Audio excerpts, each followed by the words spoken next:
అసలు మహాభారతానికి మహాభారతం అనే పేరు ఎలా వచ్చింది? మహాభారతం చదవడం వల్ల కలిగే ఉపయోగాలు ఏంటి? ఇవన్నీ తెలుసుకుందాం. నేను మహాభారత సంపూర్ణ గాథని ఎపిసోడ్ల వారీగా పోస్ట్ చేస్తాను. ఈరోజు మనం ఇంట్రడక్షన్ తెలుసుకుందాం. మహాభారతాన్ని వేదవ్యాసుడు రచించారు. కాదండి, మహాభారతాన్ని వేదవ్యాసుడు చెప్తే వేరే వాళ్ళు రచించారు. మహాభారతం మొత్తం వేదవ్యాసునికి ఆలోచనలలో కనిపిస్తుంది. అందుకనేసి వేదవ్యాసుడు విజ్ఞానాలను తొలగించే మహాగణపతిని ప్రార్థిస్తారు, స్వామి మీరు మహాభారతాన్ని రచించాలి అనేసి.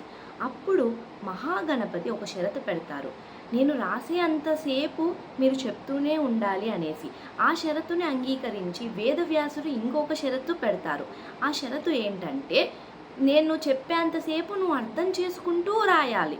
ఆ షరతు ఎందుకు పెట్టుంటారో ఆలోచించారా? జయం అనే పేరు రావడానికి కారణం ఇక్కడ కటపయాది పద్ధతిని వాడారు. అంక్యానం వామతో గతి అనేది వేదగణిత సిద్ధాంతం. అంటే ఈ గణితంలో జ అంటే 8వ అక్షరం, యా అంటే 1వ అక్షరం. మన మహాభారతంలో ఉన్న పర్వాలు 18. దానికి అనుకూలంగా జయం అనే పేరు పెట్టారు. జయ సంహిత, జయం, జయ, ఇలా రకరకాల పేర్లు పెట్టారు. జయం అనే పేరు పెట్టడానికి ఆధ్యాత్మిక కోణంలో కూడా ఆయన అర్థం చెప్పారు. ఏంటంటే మన 4 శత్రువులు, కామం, కోపం, గర్వం, అహంకారం, ఇలాంటి అవలక్షణాలన్నీ విడిచేసి ధర్మం, అర్థం, కామం, మోక్షం జయిస్తాం. అంటే ఫస్ట్ అవలక్షణాలన్నీ తొలగించి మంచి లక్షణాలని జయిస్తాం. అది ఎలా జరిగిద్ది? మహాభారతాన్ని చదివి అర్థం చేసుకుంటే జరిగిద్ది. 8800 శ్లోకాలతో కూడిన జయాన్ని వేదవ్యాసుని శిష్యులు ప్రచారం చేస్తారు. అంటే గ్రామాలలో జనాలకి తెలియపరచాలి కదా, ఇది ఇంత గొప్ప గ్రంథమైనప్పుడు అందరికీ తెలియపరచాలి కదా. అలా వాళ్ళు ప్రచారం చేస్తున్నప్పుడు ఆ జనాల నుండి కొన్ని లోపాలు ఆ శిష్యులకి వినిపించాయి. ఆ లోపాలు వాళ్ళు వ్యాసుని దృష్టికి తీసుకెళ్లారు.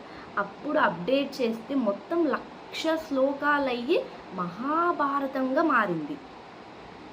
అసలు ఈ మహాభారతంలో ఏముంటుంది ఇప్పుడు తెలుసు.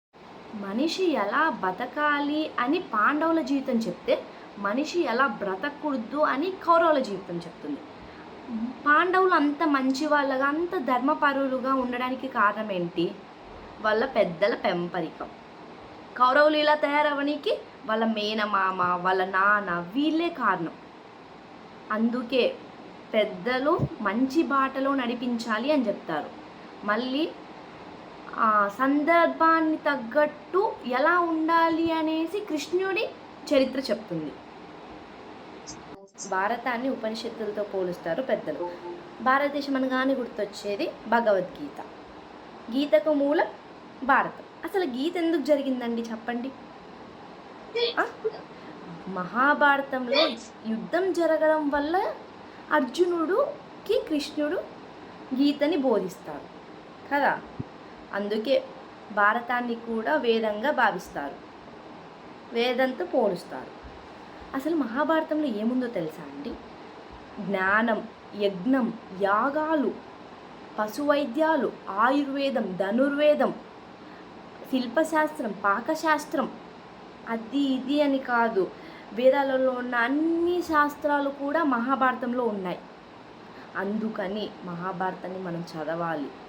తండ్రి ఎలా ఉండాలి, కొడుకు ఎలా ఉండాలి, భార్య ఎలా ఉండాలి, పిల్లలు ఎలా ఉండాలి, ఇవన్నీ అన్న తమ్ముళ్ళు, అక్క చెల్లెలు అందరూ ఎలా ఉండాలి అని తెలియపరిచేదే మన భారతం.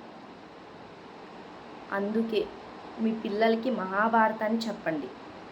మహాభారతం వల్ల వాళ్ళు చాలా నేర్చుకోవాలి. ఇప్పట్లో ఫోన్లు, టీవీలు ఇచ్చి వాళ్ళని చెడగొట్టకండి, వాళ్ళ కళ్ళు పాడు చేయకండి. మహాభారతాన్ని మీకు టైం దొరికిన ప్రతిసారి ఈ వేదాలు, మహాభారతాన్ని, భాగవతాన్ని, వేదాలు, ఇవన్నిటి ఏదైనా కానీ వీటన్నిటిని తరతరాలకి తెలియపరచాల్సిన బాధ్యత మనది.